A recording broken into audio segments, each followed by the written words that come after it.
So in this we are going to discuss about the Biot-Savart law. Biot-Savart law. So consider one conductor which is carrying a current, direct current I. So this is a conductor which we are considering. So this carries a current I, and in this conductor we are considering very small element which is dl. So first we are finding what is that uh, magnetic field intensity in this small element, and then we are finding h vector. So consider a differential length dl. So in this conductor we are considering one small differential length, that is dl, and so the current through this dl will be considered as a idl. This is very small part of the current carrying conductor, and we are considering one point, observation point, which is at the distance r from this small element. So the distance from the conductor element to the point which is r. And one more is theta. Theta is the angle between this distance and the conductor, means from the differential element to the point P. So theta is done. And next, Biot-Savart law. There is a definition for Biot-Savart law, so which states that dH means the magnetic field intensity. First, we are finding for the small element, no? So dH produced from the point P due to the differential current element IDL is directly proportional to the product of current and differential length DL, means I into DL. So DH is directly proportional to I and DL. And next there is an angle between the conductor and the distance, right? So that we are considering here as a sine angle, because we are going to use a cross product. For cross product there is an angle sine theta. So sine of the angle between the element and the line joining point, and inversely proportional to the square of the distance. So 1 by r squared. So r is nothing but the distance between the point and the element. So mathematically we can write that law as dH, the magnetic field, differential magnetic field in that small differential element dl, directly proportional to the current and dl, and directly proportional to the angle between the distance and the dl, and inversely proportional to the distance between the differential element and the point P. So dH is proportional to ideal sine theta divided by r square. And if you remove the proportionality, we can replace it by the proportionality constant, which is k. So dH equal to k into IDL sine theta divided by r square. So this k is nothing but the constant of proportionality. So this constant is having a value like 1 divided by 4 pi. 1 divided by 4 pi is the proportionality constant value. And when you substitute this in the previous equation, you will get I dl sine theta divided by 4 pi r square. So here current and dl, it is in the scalar form. So we can convert that scalar into vector by using the cross product formula, which is A cross B equal to modulus of A modulus of B sine theta AB. So by using this cross product, we are writing this uh, as DL cross AR. When you apply that cross product formula, it is like DL magnitude of AR sine theta. So modulus of AR, magnitude of AR is nothing but 1. So it will be DL sine theta. So in the place of DL sine theta here, we are going to substitute the cross product.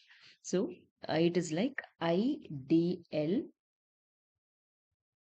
So I dl cross AR divided by 4 pi r squared. The unit is amps per meter. So AR is nothing but the unit vector in the perpendicular direction from the conductor, right? So AR equal to R divided by modulus of R. So modulus of R, when you take the modulus of R, we used to get a scalar value. So R vector divided by R in scalar. DH will be, even you can write this DH by substituting this AR as IDL into R vector divided by 4 by R cube, or we can consider this as a formula to find what is DH. IDL AR divided by 4 by R square. Magnetic field intensity is ampere per meter. So this DH is just the magnetic field intensity in that small element. So how to find the total magnetic field in the conductor, current carrying the conductor? So H equal to closed surface S. So the magnetic field intensity, the magnetic lines forms a closed loop. So closed integral ideal AR divided by 4 pi R square. Means we are finding H total magnetic field by using this fourth equation. So H equal to closed integral I dl into I dl cross AR divided by 4 pi R square. And if you know what is H, then we can find what is B. What is the relation between B and H is B equal to mu into H. B vector equal to mu into H vector. So this is the relation between B and H. B is a magnetic flux density, H is a magnetic field intensity. So by using this H, we can write what is B. And next, if you consider 2.1 in a small element and the second as an observation point, then what is the magnetic field intensity from the point? So how to write it is dH2. The same dH formula we are rewriting as dH2 equal to I1 dL1 because the current everything is producing in the point 1. So I1 dL1 cross AR12 divided by 4 pi R12 square ampere per meter. So I1 is nothing but current flowing through dL1 at the point 1. dL1 is differential vector length at point 1. AR12 is a unit vector in the direction from element at point 1 to point 2. So R12 we usually write it as R2 minus R1. So second point minus first point. So A R12, we know that R12 vector divided by modulus of R12, which is equal to R12 vector divided by R12 scalar.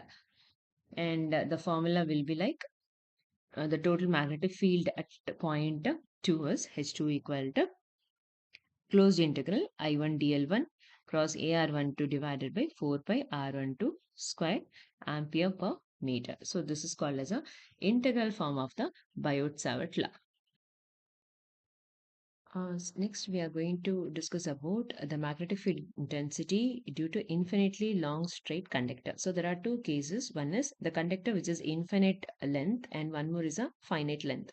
So H due to infinitely long straight conductor. So we are placing one current carrying conductor along the z-axis. So this is the z-axis. So we are placing one infinite long straight conductor along the z-axis and the observation point which is in the y-axis, and the distance between the conductor and the observation point is considered as a small r in the direction of AR vector, unit vector. So r into AR, and here we are considering a small element from the infinite long straight conductor.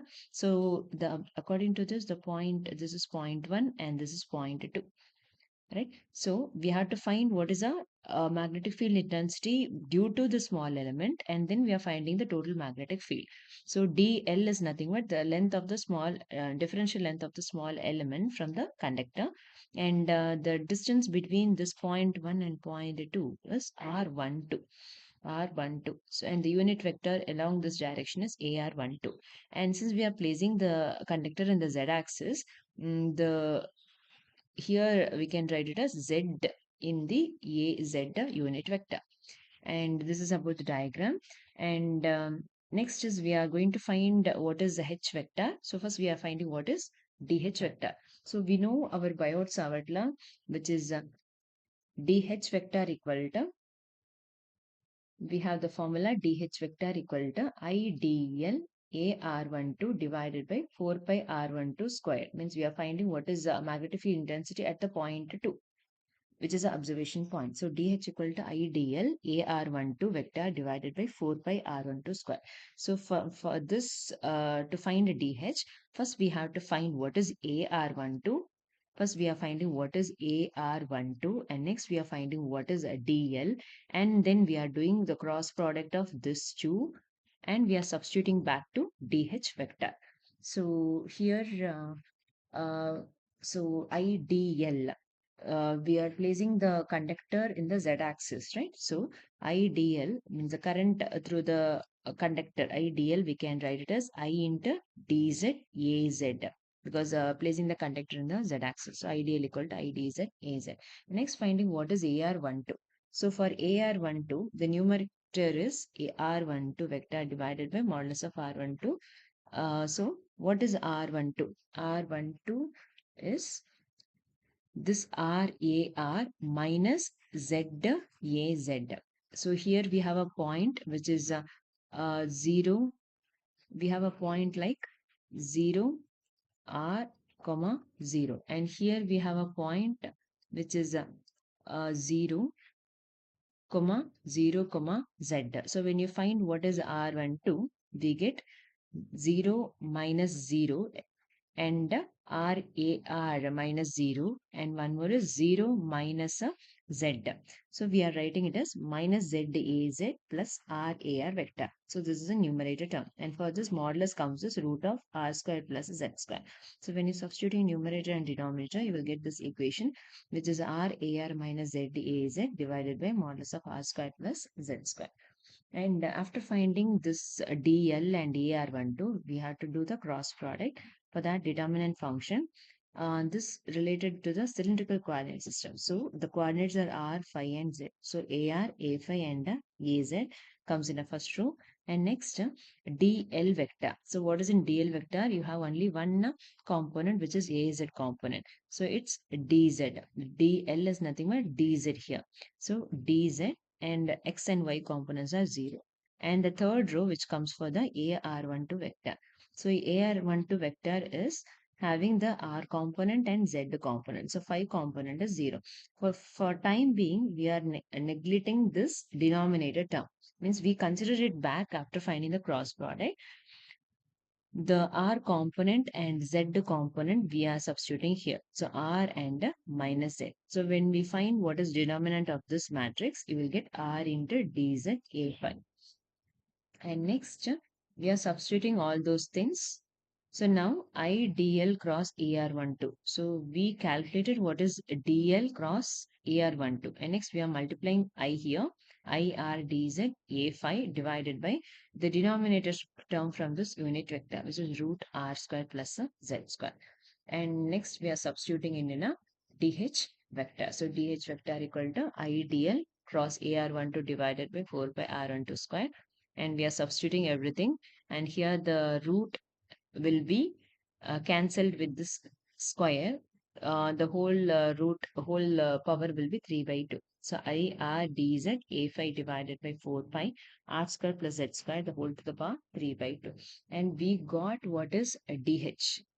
This is nothing but a DH, the magnetic field in that differential element dl. And next we are finding what is the total magnetic field intensity by integrating over the entire length of the conductor. So when you integrate dh, you will get h. And next here the integration, we have only one component here, z component. So integration, where we are considering the case the conductor is a infinite length. So z value will be minus infinity to plus infinity. Dh vector equal to right side term integral minus infinity to plus infinity z value, because it's infinite long conductor. I R dz A phi divided by 4 pi R square plus Z square, the whole to the power 3 by 2. And here we are using substitution method. So we are substituting z equal to R tan theta. So z squared is needed in this term. So z squared equal to R square tan square theta.